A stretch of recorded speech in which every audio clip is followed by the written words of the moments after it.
দুর্গাপুজোর আগেই বাড়তি উপহার। পূর্ব রেলের দুটি নতুন এসি লোকাল ট্রেন। অফিস টাইমে ভিড় সামলাতে নামলো দুটি এসি লোকাল ট্রেন, রানাঘাট থেকে বনগাঁ থেকে কৃষ্ণনগর। আজ থেকে আরো আরামদায়ক লোকাল যাত্রা। শিয়ালদহ শাখার যাত্রীদের জন্য বড় সুখবর। আজ শুক্রবার থেকে চালু হচ্ছে নতুন দুইটি এসি লোকাল ট্রেন। একটি শিয়ালদহ থেকে বনগাঁ শাখায়, অন্যটি শিয়ালদহ কৃষ্ণনগর শাখায় চলবে। রেল সূত্রে খবর, 1 মাস আগে শিয়ালদহ থেকে রানাঘাট লাইনে প্রথম একটি এসি লোকাল চালু করা হয়েছিল। যাত্রীদের উৎসাহ দেখে আজ থেকে আরো দুটি ট্রেন নামানো হচ্ছে। প্রথম ট্রেনটি সকাল 7টা থেকে 11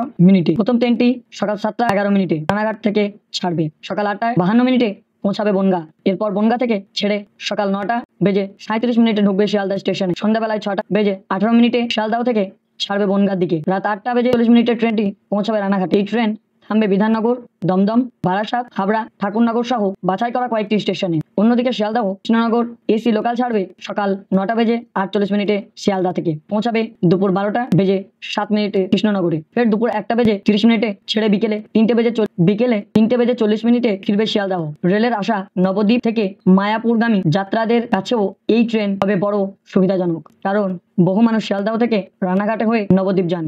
পুজোর সময় লোকাল ট্রেনে যাত্রীর ভিড় বাড়ে, তাই ভিড় সামলাতে চালু হচ্ছে দুটি এসি লোকাল ট্রেন। রেল দপ্তরের দাবি, এতে যাত্রীদের যাত্রা হবে আরো আরামদায়ক, স্বাচ্ছন্দ্যময়।